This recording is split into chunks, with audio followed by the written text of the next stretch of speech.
વિદેશથી આવેલા આપણા માનીતા મહેમાનો સૌને પ્રજાસત્તાક દિનની અભિનંદન પાઠવું છું.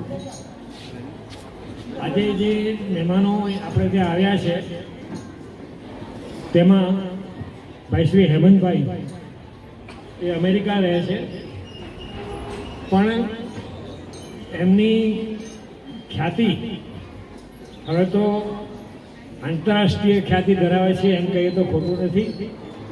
કારણ કે અમેરિકા રહીને હેમંતભાઈ આખા દેશને જોડી રહ્યા છે, આખા વિશ્વને જોડી રહ્યા છે. ઘણા બધા દેશોના વ્યક્તિઓનું, મહાન વ્યક્તિઓનું એમણે એક મંડળ રચ્યું છે.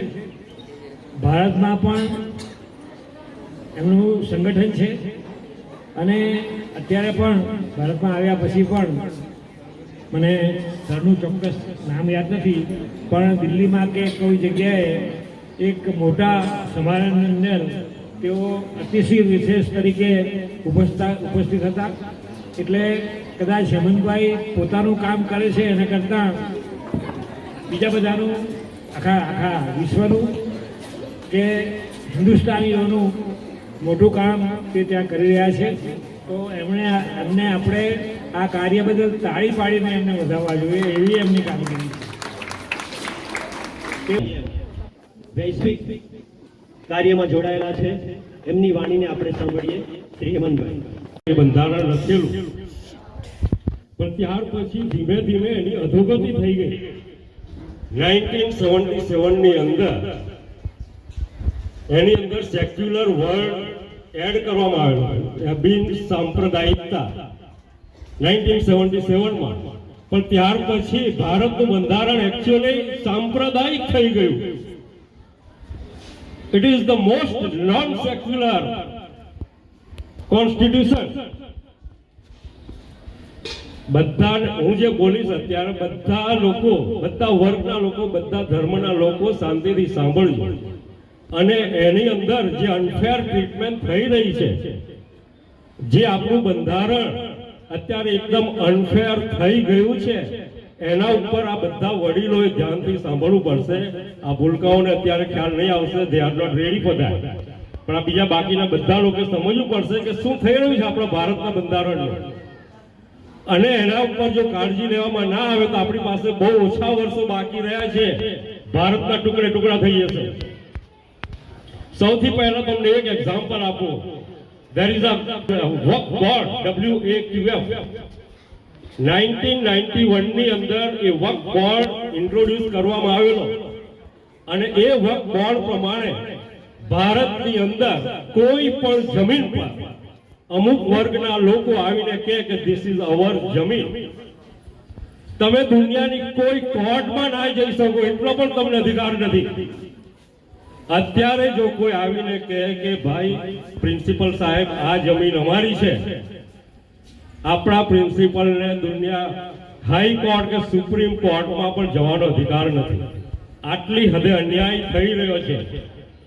That is called Waqf board. બીજો છે પ્લેસીસ ઓફ વર્શિપ એક્ટ, 1995 માં ઇન્ટ્રોડ્યુસ થયેલો. એ એક્ટ પ્રમાણે 1947 પહેલા જે પણ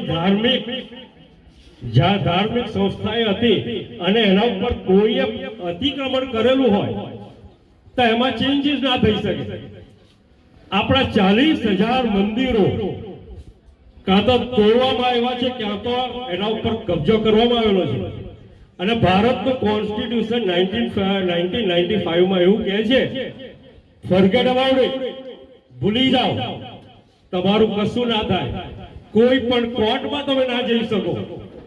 કારણ કે 1947 પહેલા જે કંઈ થયું હોય પણ એ ભૂલી જાઓ. અત્યારે તમને તમારા દાદાની કોઈ જમીન કે ઘર કોઈએ લઈ લીધું હોય અને તમને આવીને કહેવામાં કે ભૂલી જાઓ, 1990 પહેલા જો તમારું ઘર ગયું હોય તો હવે ભૂલી જાઓ. તમે કોર્ટમાં પણ ના જઈ શકો, કોઈ જગ્યાએ ના જઈ શકો. That is the situation. અત્યારે આપણા ભારતની કોન્સ્ટિટ્યુશન ની આ સિચ્યુએશન છે. બીજો, ભારતમાં આપણા જે મોટા મોટા મંદિરો છે એ ગવર્નમેન્ટ કંટ્રોલમાં છે.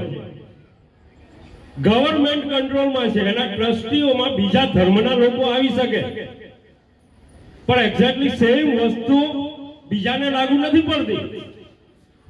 બીજા ધર્મની અંદર તમે ટ્રસ્ટી ના બની શકો.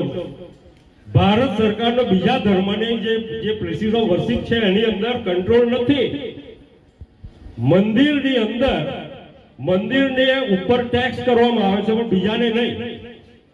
અને આ સ્કૂલમાં છે તો સ્કૂલના ટીચરોને હું કહું છું, મેં 7 વર્ષ પહેલા ભારતની બધી સ્કૂલો 5 વખત વાંચી ગયો, ગુજરાતી, ઇંગ્લિશ, અને મેં જે એનાલિસિસ કરેલું એની અંદર હિન્દુ ધર્મનું બિલકુલ ડિસ્ક્રિપ્શન નથી. કોઈ ટીચર હોય તો મને કહો અત્યારે. 7 વર્ષ પહેલા મેં એના ઉપર રિસર્ચ કરેલું અને આખો આર્ટિકલ આઉટ આઈ સેન્ટ ટુ નરેન્દ્ર મોદી અને બધાને મોકલાવેલું. એ બધું તમે સ્કૂલની 1 થી 12 સુધીની સ્કૂલમાં જુઓ, 12 ઇવન રામ શબ્દ તમને જોવા ના મળે, સીતા શબ્દ જોવા ના મળે. આઈ ડોન્ટ કેર, એ ના હોય એનો વાંધો નથી, પણ બીજા ધર્મની વસ્તુઓ કેમ હોય?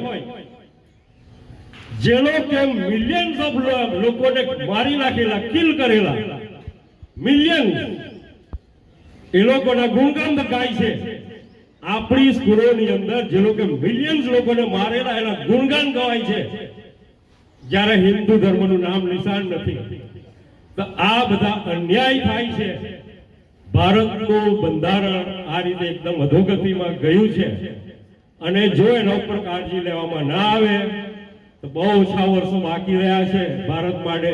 આ ભૂલકાઓના ભવિષ્ય જો તમારે જોઈતું હોય, આ ભૂલકાના ભવિષ્ય માટે આ બધા જે આપણા જે વડીલો છે બધા જાગવું પડશે.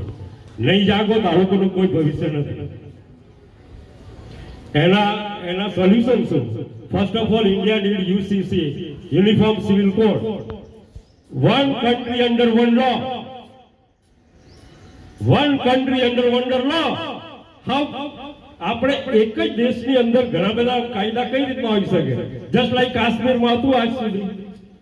એક ધર્મના લોકો માટે જુદો કાયદો, બીજા માટે જુદો, ત્રીજા માટે જુદો, કઈ રીતના ચાલે? અને એ કાયદાની અંદર અમુક લોકો જે મેજોરિટી છે એ લોકોને અન્યાય થઈ રહ્યો છે.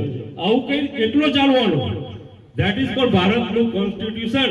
આજે 26 જાન્યુઆરી છે જ્યારે ભારતનું કોન્સ્ટિટ્યુશન અમલમાં આવેલું, અને એટલા માટે હું આ બોલું છું. This is the best topic for that. So UCC કરવું પડશે. બીજું, પોપ્યુલેશન કંટ્રોલ કરવું પડશે. જો પોપ્યુલેશન કંટ્રોલ ના થાય તો ભારતનું ભવિષ્ય બરાબર નથી. બધાએ સમજવું પડશે. તમને જ્યાં પણ તમને બોલવાનો ચાન્સ મળે, કોઈ પણ રીતે તમારાથી જે પણ કન્ટ્રીબ્યુટ થતું હોય પ્લીઝ કરો. અને ત્રીજું, મેં પોતે જે સંસ્થા એક ચાલુ કરી છે એની અંદર હું દુનિયાના બધા હિન્દુઓને જોડી રહ્યો છું. એની અંદર બિઝનેસની કેટેગરી છે, મેટ્રિમોનિયલ છે, બધું છે. I request everybody to join there. It's called srisanatan.com. એની અંદર જોડાઓ અને ભારતને બચાવવા, હું હિન્દુ ધર્મની પણ વાત નથી કરતો, ભારતને બચાવવા માટે બધાએ આગળ આવવું પડશે. હું ઘણા બધા મોટા